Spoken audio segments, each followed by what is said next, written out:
Assalamualaikum warahmatullahi wabarakatuh. Waalaikumsalam Alhamdulillah, kami warahmatullahi dari kelompok Waalaikumsalam mentransformasikan manajemen konflik akan menjelaskan materi kami yang beranggotakan yang pertama yaitu saya sendiri Indah Asparini selaku moderator dan Afif Ulan selaku pemateri, Ragil Idanja selaku pemateri, Adrian Ramadan juga selaku pemateri dan Surya Ramadan selaku pemateri. Segala puji syukur marilah kita ucapkan karya Allah Subhanahu wa taala sehingga kita bisa melaksanakan Zoom pada hari ini. Tanpa memperpanjang kata-kata mukadimah, untuk materi pertama yaitu tentang prinsip manajemen konflik yang akan saya jelaskan sendiri. Yang mana yang pertama yaitu perlakuan secara wajar yang alamiah.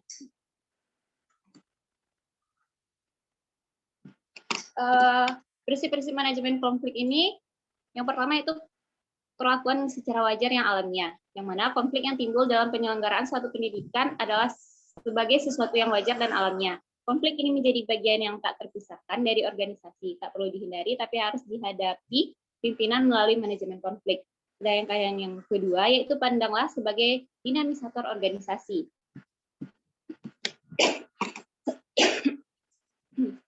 Yang mana konflik merupakan dinamisator organisasi. Pandanglah bahwa organisasi tanpa konflik berarti diam, statis, dan tidak mencapai kemajuan yang diharapkan. Namun demikian, konflik yang ada harus dimaknai agar dinamika yang terjadi benar-benar dapat menjadi sesuatu yang positif untuk menghasilkan perubahan sekaligus mendukung perkembangan dan pencapaian tujuan dalam organisasi. Yang ketiga yaitu media pengujian kepemimpinan. Kepemimpinan tidak hanya diuji ketika membawa anggota mencapai tujuan berdasarkan rutinitas tugas formal belaka, tapi kepemimpinan yang bersangkutan akan lebih diuji ketika menghadapi konflik. Dan yang terakhir, prinsip yang terakhir yaitu fleksibilitas strategi. Yang mana strategi manajemen konflik yang digunakan para pemimpinan adalah fleksibel. Artinya, pemimpin menggunakan strategi yang dimaksud sangat bergantung kepada yang pertama yaitu jenis materi konflik dan sumber penyebabnya. Yang kedua, penyebab pihak-pihak karakteristik pihak-pihak yang berkonflik. Yang ketiga, sumber daya yang dimiliki dan mendukung. Yang keempat, kultur masyarakat dan iklim organisasi. Yang kelima, antisipasi dampak konflik. Dan yang terakhir itu intensitas dan keluasan konflik. Mungkin hanya sekian materi yang saya sampaikan. Selanjutnya itu tentang cara pengelolaan manajemen konflik yang akan dibacakan oleh Afif. Kepada Afif dipersilakan. Baik, terima kasih pada moderator. Selanjutnya, adapun cara pengelolaan manajemen konflik. Yang pertama, integrating, yaitu pihak-pihak yang berkepentingan secara bersama mengidentifikasikan masalah yang dihadapi, kemudian mencari dan mempertimbangkan pemecahan masalahnya tersebut. Gaya ini cocok untuk memecahkan isu-isu kompleks yang disebabkan oleh salah paham, tetapi tidak sesuai untuk pemecahan masalah yang terjadi karena sistem nilai yang berbeda.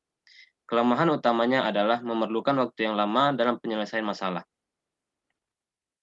Yang kedua, obliging, yaitu lebih memusatkan perhatian pada upaya untuk memuaskan pihak lain daripada diri sendiri. Gaya ini sering pula disebut something karena berupaya mengurangi perbedaan-perbedaan dan menekankan pada persamaan atau kebersamaan di antara pihak-pihak yang terlibat. Kekuatan strategi ini terletak pada upaya untuk mendorong terjadinya kerjasama. Kelemahannya, penyelesaian bersifat sementara. Selanjutnya, dominating, yaitu kepedulian terhadap kepentingan orang lain mendorong seseorang untuk menggunakan taktik saya menang, kamu kalah. Gaya ini sering disebut memaksa karena menggunakan legalitas formal dalam menyelesaikan masalah. Gaya ini cocok digunakan jika cara-cara yang tidak populer hendak diterapkan dalam penyelesaian masalah. Masalah yang dipecahkan terlalu penting dan waktu untuk mengambil keputusan sudah mepet. Akan tetapi gaya ini tidak cocok untuk menangani masalah yang menghendaki partisipasi dari mereka yang terlibat.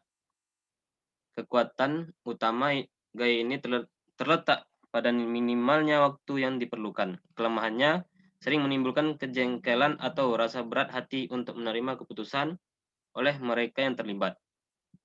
Selanjutnya, avoiding.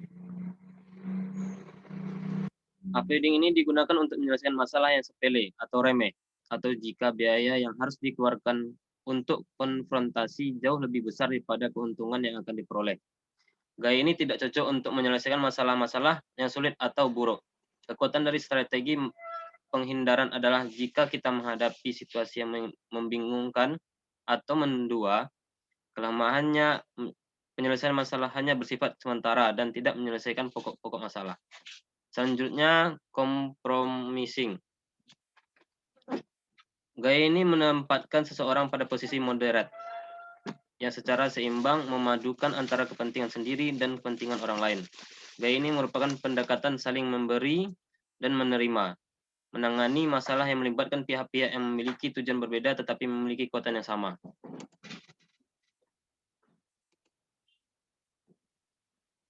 Adapun perencanaan analisis konflik,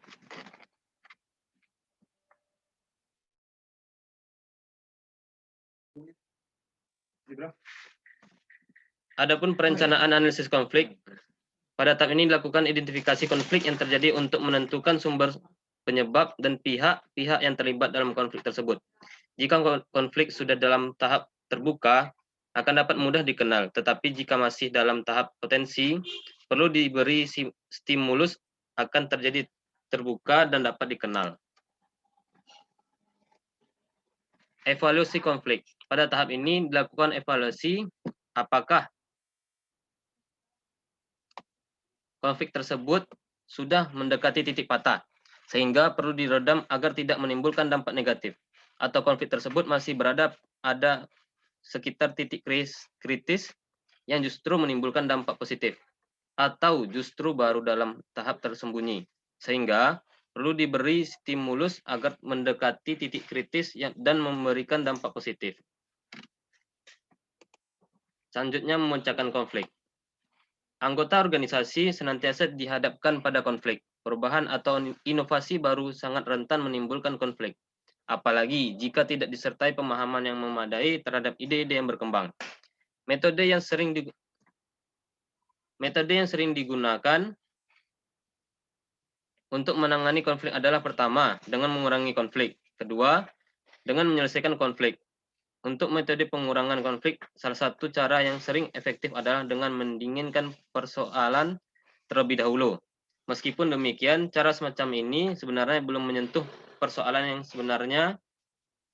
yang sebenarnya. Mungkin sekian dari saya, sebalikkan pada moderator.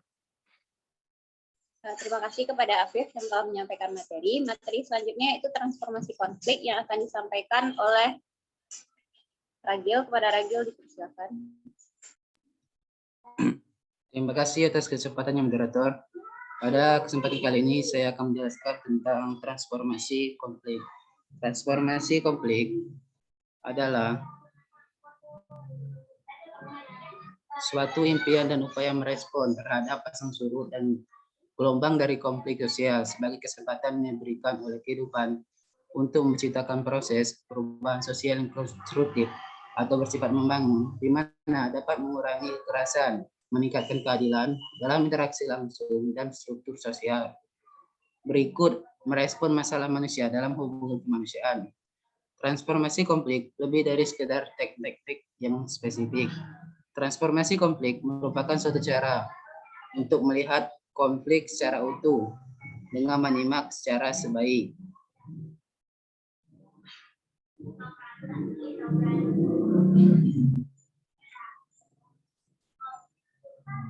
Dalam transformasi konflik terdapat dua metode. Yang pertama metode 4 tahap dan yang kedua itu metode 4 tahap. Dalam metode 4 tahap, secara empirik, transformasi konflik dilakukan dalam 4 tahap. Tahap pertama masih didominasi oleh strategi militer yang berupaya untuk mengendalikan kekerasan bersenjata yang terjadi. Tahap ini disebut deeskalasi konflik. Tahap kedua memiliki orientasi politik yang bertujuan untuk memulai proses reintegrasi elit politik dari kelompok-kelompok yang bertikai Tahap ketiga, lebih bernuansa sosial dan berupaya untuk menerapkan problem solving approach. Dan tahap keempat yaitu memiliki nuansa kultural yang kental. Karena tahap ini bertujuan untuk melakukan perombakan struktur sosial budaya yang dapat mengarah ke pembentukan komunitas perdamaian yang langgeng. Sekian dari materi saya kembalikan kepada moderator. Terima kasih.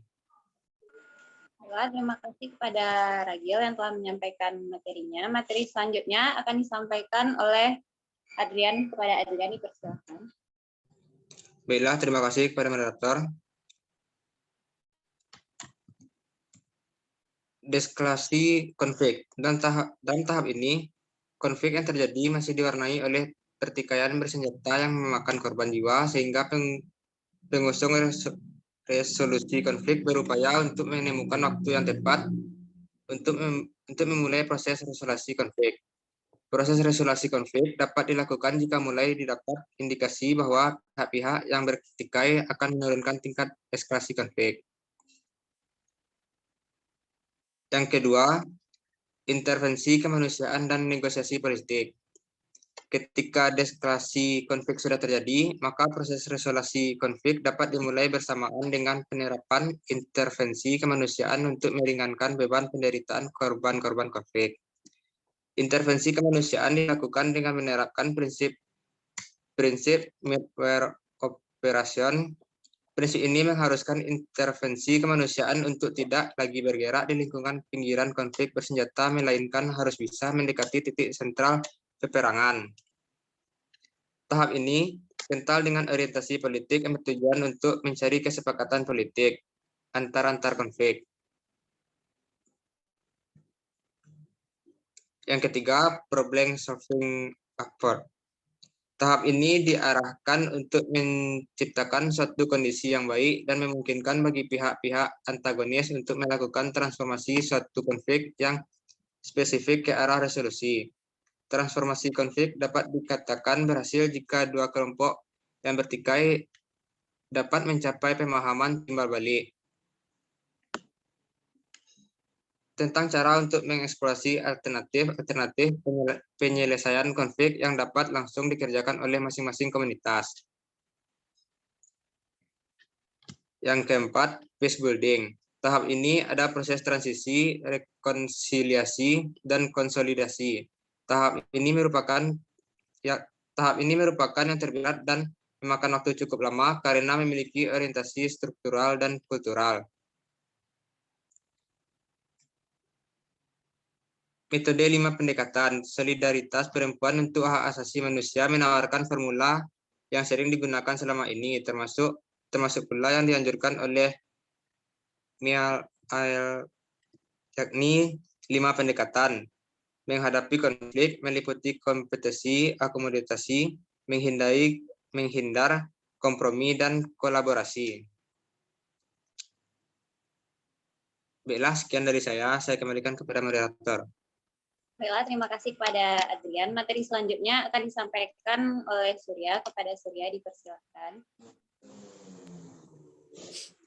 Baiklah, saya akan membacakan lanjutan dari materi. Yang pertama, kolaborasi. Berarti mencari persetujuan yang saling menguntungkan dalam pemecahan masalah dalam prinsip-prinsip dua kepala lebih baik dari satu. Konflik dalam konteks ini dipahami sebagai sesuatu yang alami. Karena itu perbedaan harus diterima dan keunikan setiap orang harus dihargai. Kolaborasi memiliki kelebihan yakni kedua pihak mendapatkan apa yang mereka inginkan dan perasaan negatif bisa dikurangi. Target yang hendak dicapai, kedua belah pihak sama-sama menang. Yang kedua, kompromi.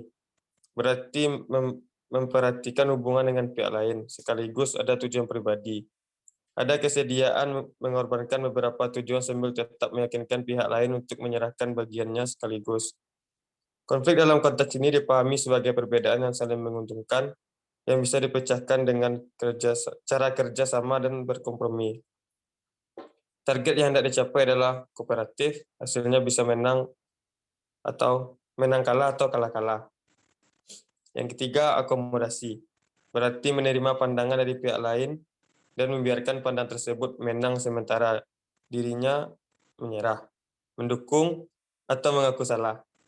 Ia memutuskan bahwa perbedaan ini bukan masalah besar atau bukanlah masalah yang sekali. Target yang hendak dicapai adalah menciptakan situasi menang atau kalah untuk pihak lain. Yang keempat, penghindaran. Berarti menunda atau menghindari respon. Menarik diri, mengalihkan perhatian, lebih suka sembunyi, dan mengabaikan konflik daripada menyelesaikannya. Tidak kooperatif, cenderung mengalah dan menampilkan tingkah laku pasif. Prinsipnya adalah, saya lebih suka tidak menghadapi sekarang. Target yang hendak dicapai adalah menciptakan situasi kalah dan kalah. Yang kelima, kompetisi. Berarti mengontrol hasil akhir. Tidak menerima perbedaan pendapat, memaksakan pandangan, dan berorientasi pada tujuan. Sementara hubungan ditempatkan pada prioritas rendah. Orang-orang ini terkadang tidak segan menggunakan perilaku agresif untuk memecahkan masalah. Tidak kooperatif, cenderung mengancam dan mengintimidasi, serta sangat membutuhkan kemenangan sehingga harus mengalahkan pihak lain. Target yang hendak dicapai adalah menciptakan situasi menang kalah. Baiklah, saya kembalikan ke moderator. Terima kasih. Baiklah, terima kasih kepada Srian telah menyampaikan materinya. Mungkin hanya sekian penyampaian materi dari kami kelompok 5. Jika ada salah dan janggal kami mohon maaf. Assalamualaikum warahmatullahi wabarakatuh. Waalaikumsalam warahmatullahi wabarakatuh. Langsung keluar ya? Boleh enggak?